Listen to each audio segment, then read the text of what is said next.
Hey everyone, it's Sue here. I hope you're all doing well today. This particular page is primarily all Prima products. I started with this texture paste and platinum crackle. Look at the crackle on that page.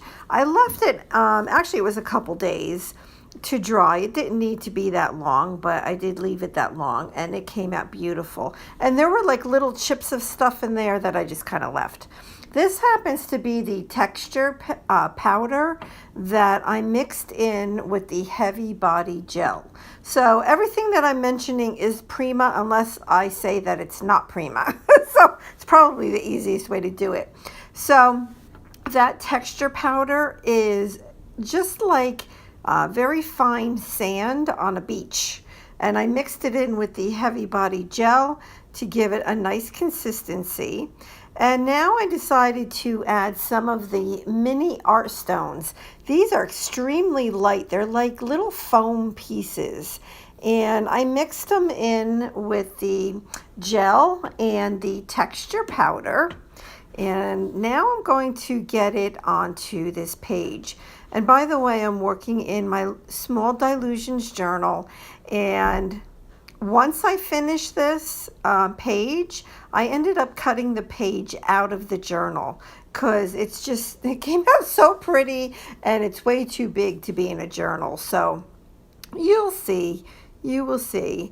So I just kind of futzed around with that, kind of flattening it down just a little bit and kind of spreading it out just a little bit. And now I have the glass beads in zinc. And they're like little silver beads. And I'm just, putting them on around so that's still wet. And once I actually get the amount on there that I want, I just press down just a little bit.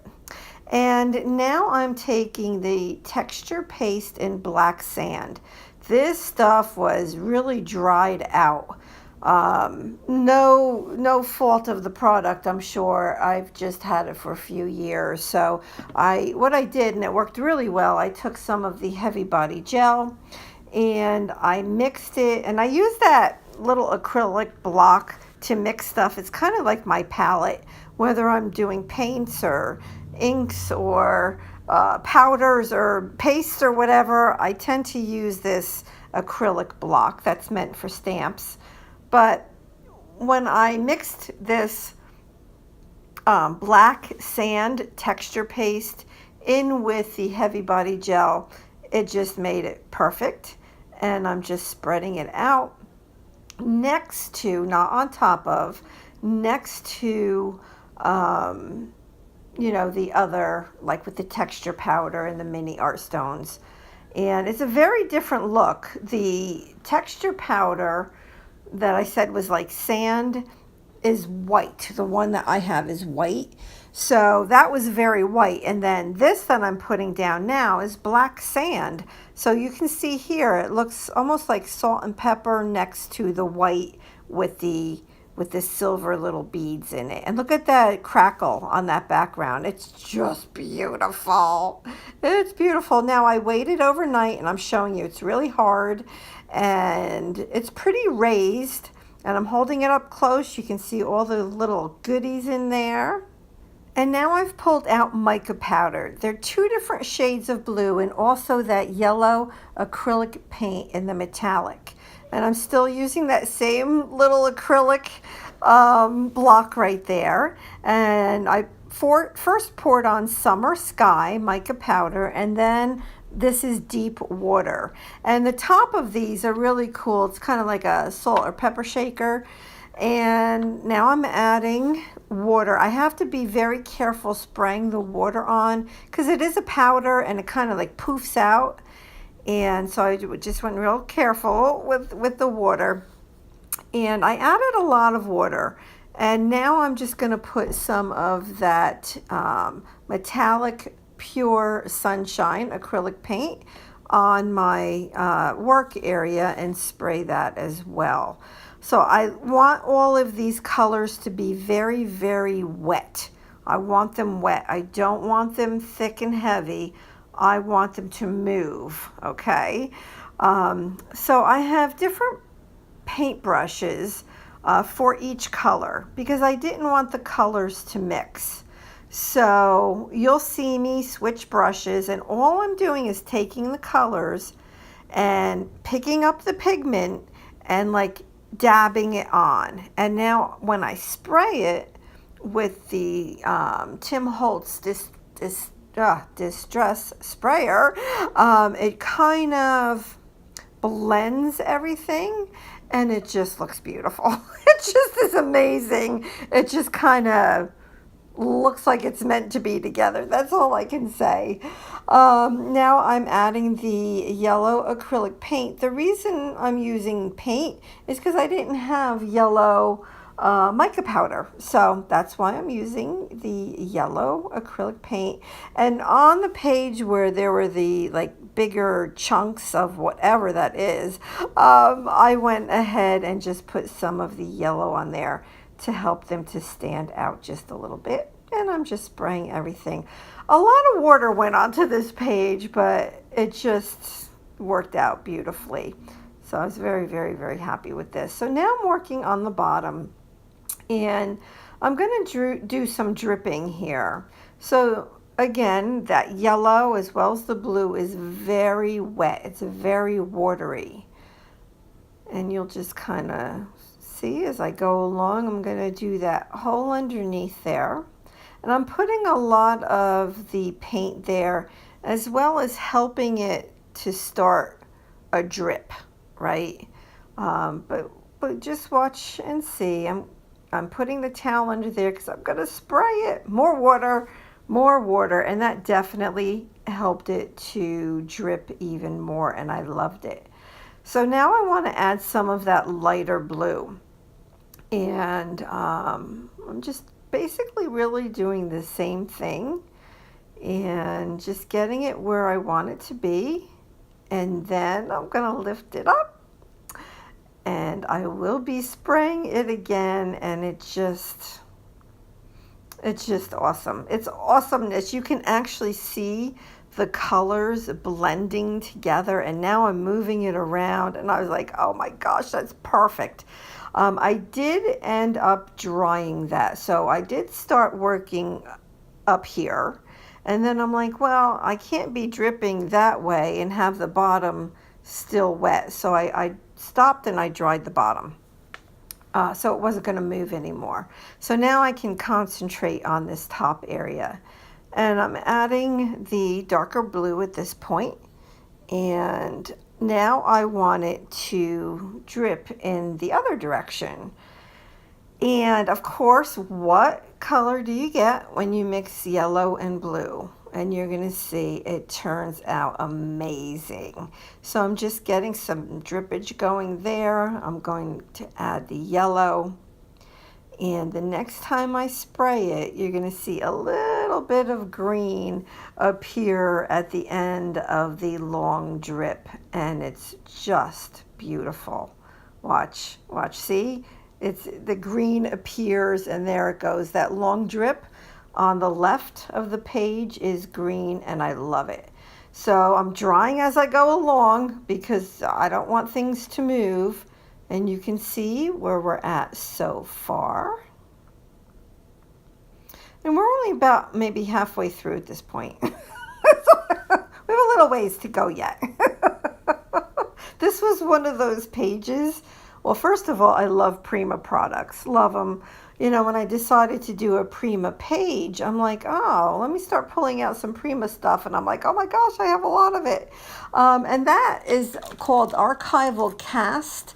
And they're just like little medallions. And I chose the smallest one because at this point I'm still thinking it's going to stay in the journal. And you know how that is. Journals can get very, very, very chunky. And, well, you'll see by the end there was no way I could keep it together in the journal. So I'm just taking the different pigments and I'm going around and I'm trying to accentuate the image of the person. I had a little bit too much water on there, so I got rid of that. And I'm just, doing it until I like it. And now I have the Tim Holtz Distress Paint in brushed pewter, and it's the kind that has that the dauber top.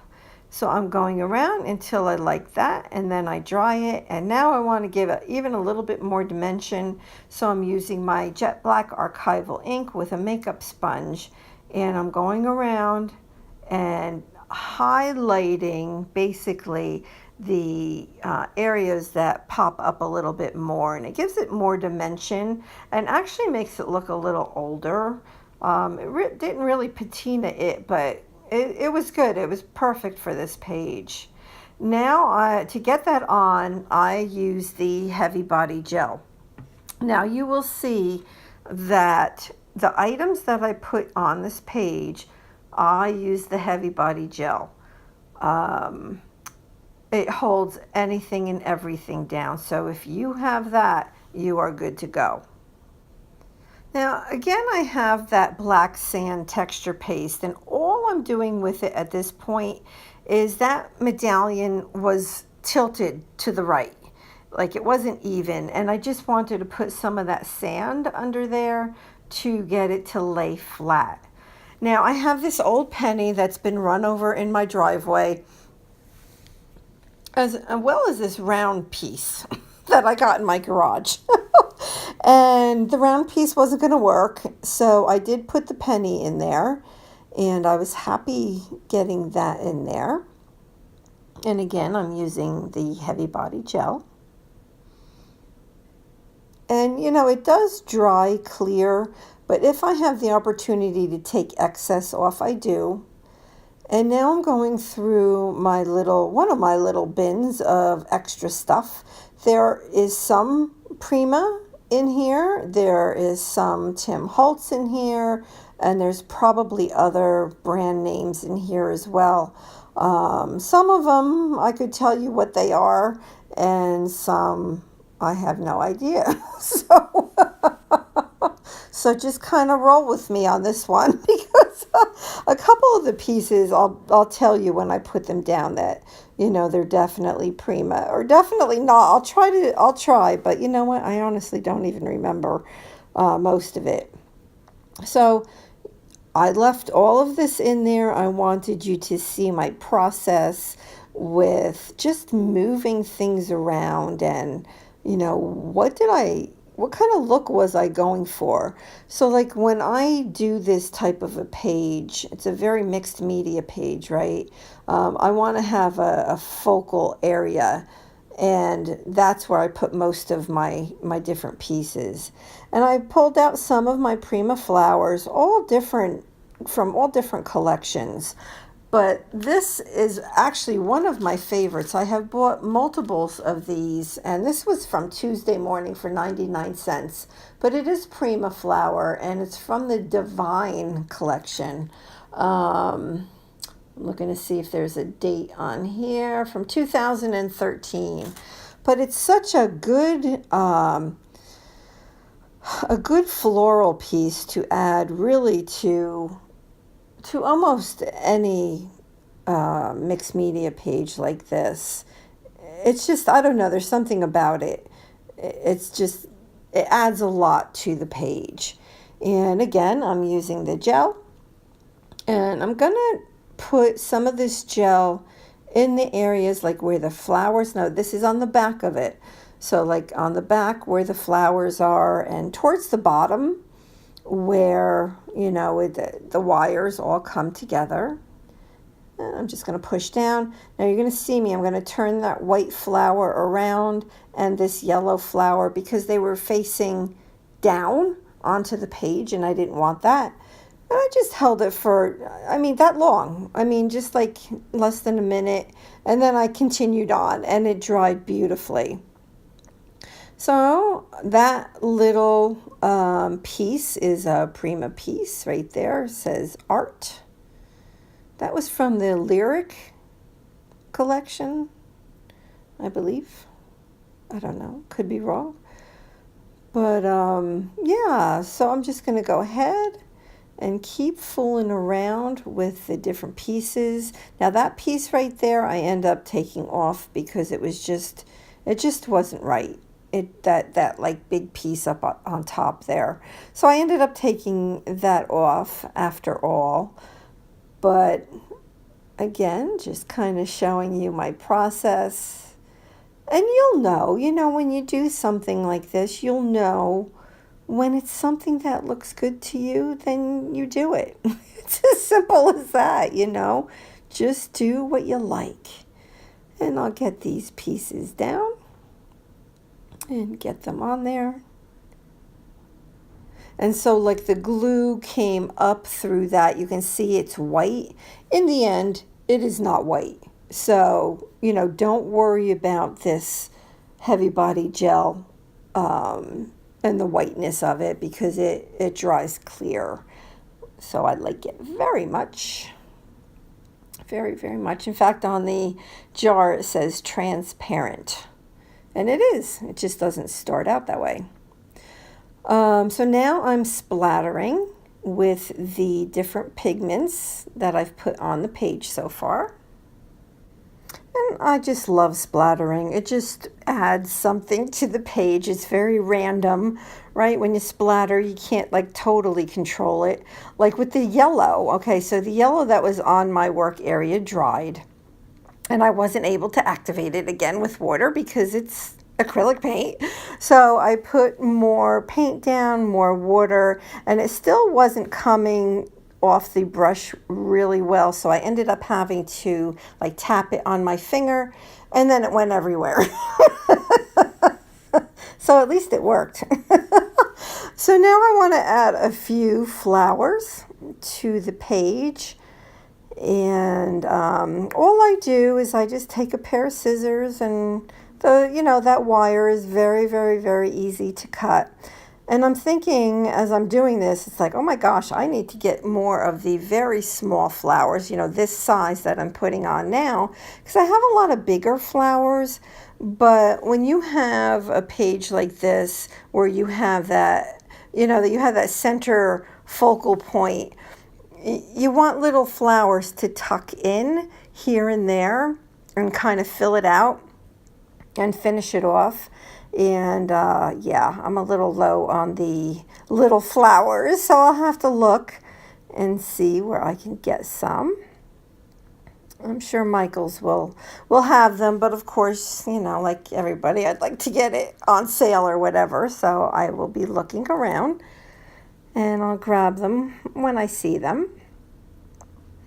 So now I have those flowers on there, and it doesn't truly matter what color they are because I'm taking the mica powder and I'm adding the color to the tips of the flowers, and it looks so pretty, because mica has a bit of a shimmer to it.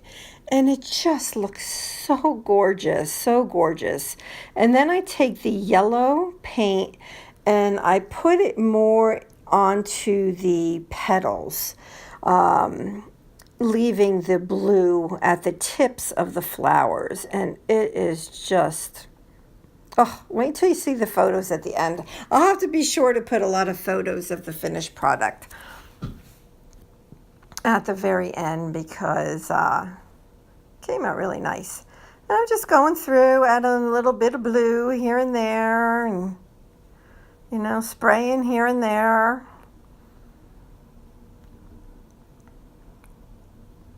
And of course I give it a really, really, really good dry. And here I decided to add the silver heart. And I put it like in between the flowers. There was like a spot there. I needed to put something, so I put a metal heart there.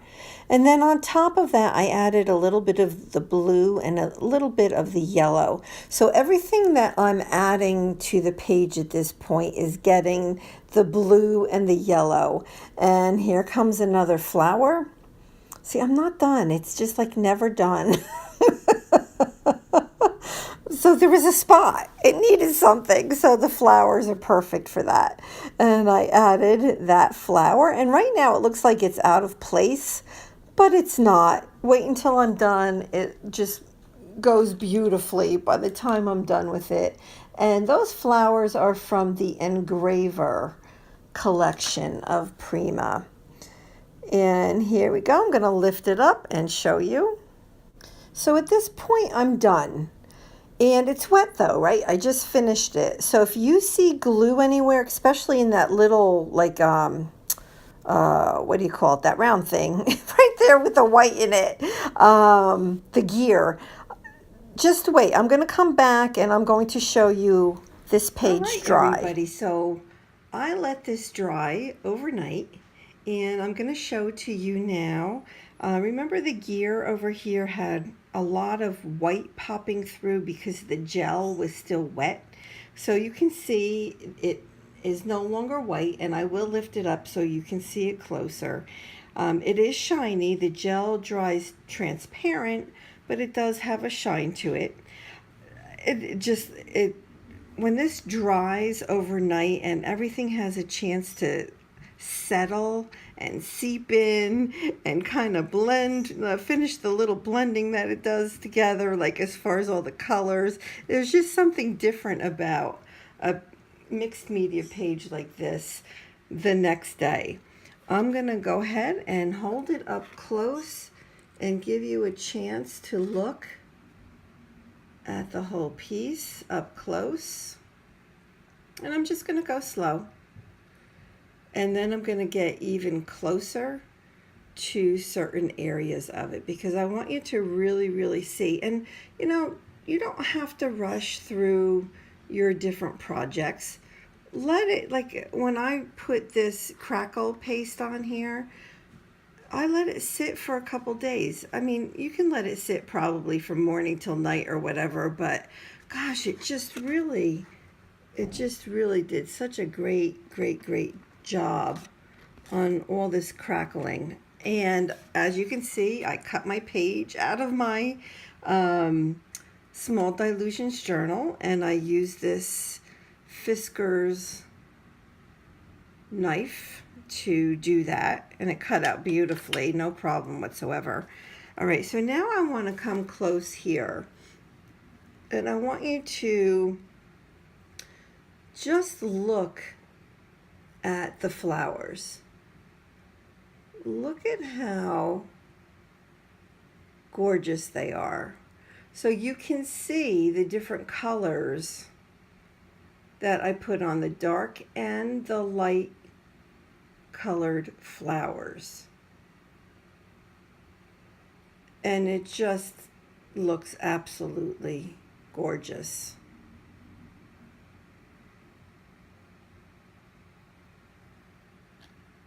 All right, and you can see the gear no longer has white around it. This one either over here. You can see the paint I put on top of that silver heart. My little penny back here that I got on my driveway.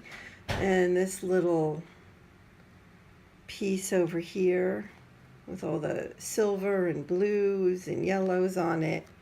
So that's it. That is my finished piece. I think what I'm going to do is since it is on such a, I want to say, well, it's not like a super thick piece of paper.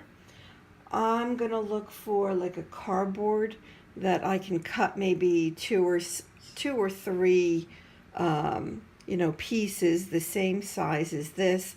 I'm going to adhere it to the back so that this has a nice sturdy paper to, a nice sturdy base to be on, because it's heavy. There's a lot on here. And what's going to happen is my ends are going to start curling up, and I don't want that. So I'll look for, like I said, some type of cardboard that I can cut out in this shape and just glue them together with my glue stick, but it'll give a nice base for this to stay on. So let me know if you have any questions. I totally enjoyed this. It has been quite a while since I've done a project like this, and I'm so excited about the project that I can tell this is something I need to start doing more of again.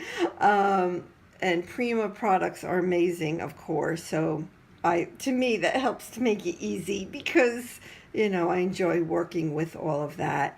I would love to have you as a subscriber. Please go ahead and subscribe, and also hit that like button and leave me a comment. I'd love to get back to you. I appreciate all the comments that I get. Thank you so much, and have a blessed day. All right, bye-bye.